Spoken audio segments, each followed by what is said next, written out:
កុំបង្រៀនកូនឲ្យស្លូតជ្រុលពេកការបង្រៀនកូនឲ្យស្លូតជ្រុលពេកនឹងធ្វើឲ្យគាត់ចាំច្រាតគេនិងនាំទុកដល់គាត់នៅពេលដែលគាត់ធំឡើងខ្ញុំសូមជូន8ចំណុចដើម្បីបង្រៀនកូនឲ្យមានភាពក្លាហាននិងធ្វើអ្វីមួយប្រកបដោយទំនុកចិត្តទី1មិនថាគាត់និយាយជាមួយនរណាត្រូវបង្រៀនគាត់ឲ្យនិយាយលឺនិងមើលកសែភ្នែកអ្នកដែលគាត់និយាយជាមួយបង្ហាញថាយើងមានទំនុកចិត្តនិងធ្វើឲ្យអ្នកស្ដាប់យកចិត្តទុកដាក់ស្ដាប់យើងទី2ត្រូវបង្រៀនគាត់ឲ្យលះបង់មិត្តដែលមិនល្អចោលដោយសារតែគាត់ខ្លាចគេគាត់បារម្ភពីមិត្តភាពខ្លាំងពេកគាត់អត់ហ៊ានឈប់រាប់អានមិត្តដែលមិនល្អឬក៏មិត្តដែលអាចនាំគ្រោះថ្នាក់ដល់គាត់ចំណុចទី3ត្រូវបង្រៀនគាត់ឲ្យហ៊ានបដិសេធនៅអ្វីដែលគាត់មិនចង់ធ្វើ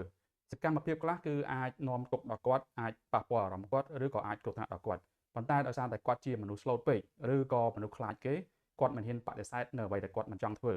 ហើយនៅតែធ្វើសកម្មភាពនោះទាំងដែលខ្លួនមិនពេញចិត្តចំណុចទី4ប្រសិនជាមិត្តរួមថ្នាក់របស់គាត់ធ្វើអ្វីមិនល្អដល់គាត់ឬក៏ធ្វើបាបគាត់ត្រូវបង្រៀនគាត់ឲ្យចេះការពារខ្លួនត្រូវចេះតបតប្រសិនបើគាត់ស្លូតពេកហើយមិនតបតនៅពេលដែលគេធ្វើបាបគាត់ឬក៏នៅពេលដែលគេប៊ូលីគាត់អញ្ចឹងអ្នកដែលប៊ូលីហ្នឹងគាត់នឹងមានឱកាសធ្វើជាលើកទី2ជាលើកទី3និងជារៀងរហូតប៉ុន្តែបើសិនជាគាត់ចេះការពារខ្លួនចេះតបតនៅថ្ងៃទី1គឺអ្នកដែលចង់ប៊ូលីគាត់ឬក៏អ្នកដែលចង់ធ្វើបាបគាត់មិនហ៊ានធ្វើបាបគាត់ជាលើកទី2ទេចំណុចទី5ត្រូវបង្រៀនកូនឲ្យប្រាប់ឪពុកម្ដាយនៅសកម្មភាពដែលខ្លួនបានធ្វើខុស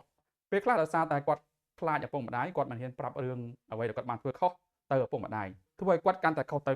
ត្រូវប្រាប់គាត់ថាមិនថាមានរឿងអ្វីកើតឡើងឪពុកម្ដាយតែងតែគ្រប់គ្រងនិងការពារកូនជានិច្ច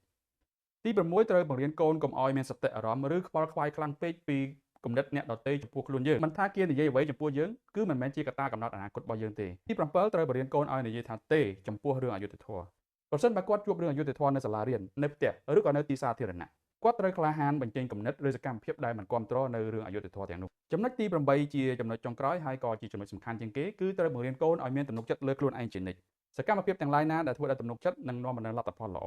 ទំនុកចិត្តនេះគឺកើតចេញពីខ្លួនឯងបើខ្លួនឯងមិនទុកចិត្តលើខ្លួនឯងយើងមិនអាចឲ្យអ្នកដទៃទុកចិត្តយើងទេសូមអរគុណ